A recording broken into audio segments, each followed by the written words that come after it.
It is 11:47 at night. The kitchen light is still on. And somewhere right now, a woman is finishing tasks no one asked her to handle, carrying something heavy in her chest, and choosing, very deliberately, to tell no one. There is a specific kind of woman who handles everything herself. Not because she has no one around her who might listen. Not because she does not feel it. Because somewhere along the way, needing help became more costly than simply carrying it alone. What looks like stubbornness is actually a quiet, precise form of self-preservation. Not protection from people in general. Protection from a very specific kind of pain that comes from reaching towards someone you trusted, and finding they are simply not there. That is not pride. That is a woman who learned, through lived experience and not through theory, that being let down by someone she depended on hurts in ways that make quiet, private exhaustion feel easy by comparison. What looks like not needing anyone is actually a very specific kind of need. She needs to know, with certainty, that she can rely on herself. Because herself is the one thing that has never once packed up and left without warning. That is not coldness. That is a woman who kept careful, quiet track of every single time she extended herself towards someone she needed and they were not able to meet her there, or chose not to. What looks like independence is actually carefully constructed protection. Not the kind that keeps everyone permanently away. The kind that keeps her standing and functional when everything around her is quietly asking too much and giving back far too little. She is strong. That part is entirely and completely true. But strength is never the complete story. What most people never see is what that strength is actually made of and what it cost her, quietly and over time, to build it. That is not someone who does not want connection. That is someone who understands, deeply, that real connection carries a real cost. And she will not spend that cost on people who have not yet shown they can be trusted with something genuinely true about her. That is not shutting people out. That is calibrating with a level of precision most people never develop. That is a woman who has not given up on being truly known. She has simply raised the standard for who gets to stand that close to what she carries. What looks like having everything together is sometimes the most sophisticated kind of quiet, private struggle you will ever witness. She is not performing strength for an audience. She has simply decided that performing her pain costs more than it ever gives back. That is not silence chosen out of habit. That is a woman who assessed the room, looked carefully at the people in it, and made a clear-eyed, honest decision about who was actually equipped to hold what she carries. And she rarely says that out loud. Not because she cannot find the words. Because she has learned, through direct experience, that handing it to the wrong person costs far more than keeping it quietly and carefully close. She knows who deserves it. She always knows. That is not cold calculation. That is a woman whose emotional intelligence runs so deep that she can read what someone is truly capable of before they have even finished speaking. Researchers who study self-reliance in women found something that may genuinely surprise you. More than 3 out of 4 women who describe themselves as entirely self-sufficient actually score at the very highest levels of emotional sensitivity. That means the women who appear to need the least are very often the ones feeling the most. They did not become this way because they are removed or numb. They became this way because they feel everything deeply, and found a way to keep moving anyway. Psychologists who work closely with this type of woman found something specific in how her nervous system is actually built. Her stress response activates faster than most people's. But so does her recovery response. She was built, quite literally, to handle difficulty and keep going. That does not mean she does not feel what she carries. It means she processes the weight before it ever reaches the surface. Around 71% of women who fit this description say, "I had already handled it before anyone around me even noticed something was wrong." A research team that examined this pattern found that these women do not avoid asking for help because they have nothing real to carry. They avoid it because they have already processed the situation 3 full steps ahead of where everyone else around them currently stands. And here is the part that almost never gets said out loud. She is not fine. She is functioning. Those are 2 completely different things.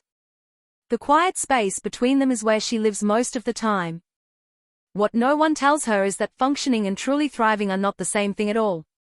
She already knows this. She has known it for a while.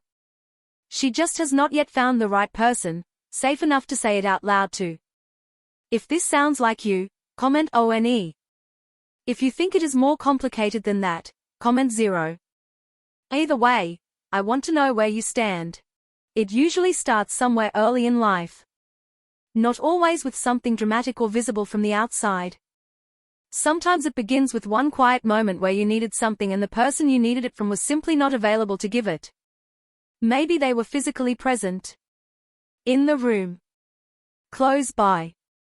But not emotionally. Not in the way that mattered most. And something inside you registered that with complete precision. And quietly made a decision before you were old enough to even name what it was. That decision was not dramatic or an act of defiance. It was simply, if I need something, I will find a way to handle it myself.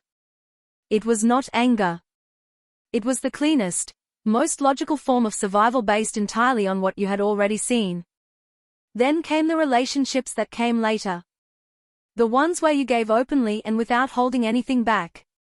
Where you showed up completely and consistently. And where you slowly learned that asking for the same in return sometimes made people go unexpectedly quiet. And so you adjusted. Quietly. Without making it a speech. You did not become colder.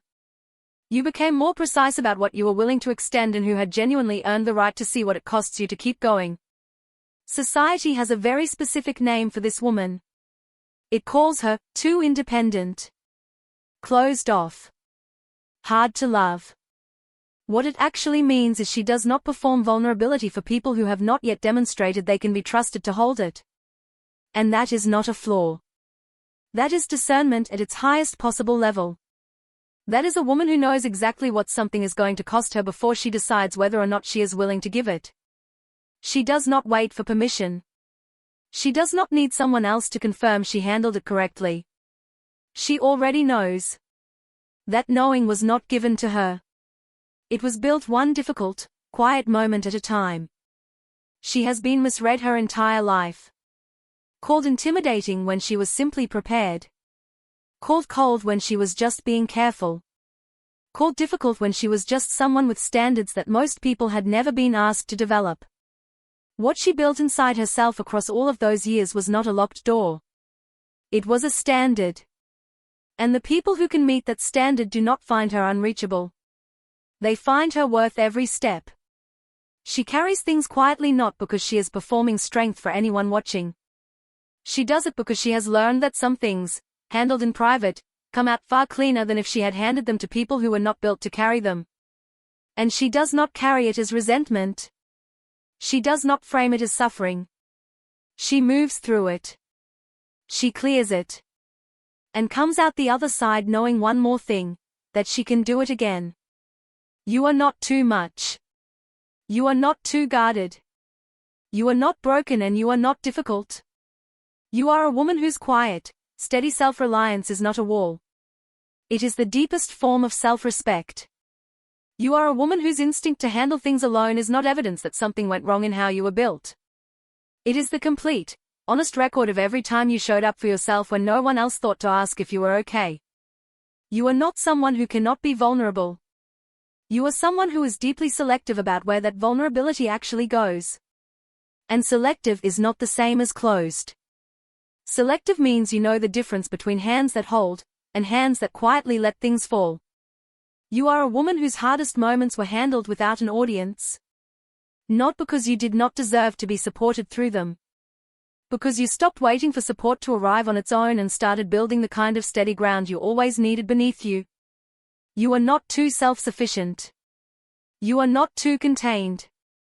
You are a woman whose capacity to carry difficult things and remain standing is not a flaw in the design. It is the entire architecture of who you became. You are not someone who does not feel. You are someone who feels everything, and has decided that not everyone gets to witness it. That is not absence. That is the most precise, considered, dignified kind of presence a woman can offer. Not asking for help is not a gap in who you are. For the right kind of woman, it is exactly where everything worth building begins. Inside herself. By herself. For herself. One quiet, deliberate decision at a time. If this made you think of a woman you know, send it to her. Not because she needs fixing. Because sometimes a person needs to hear that what they carry quietly is actually a kind of strength.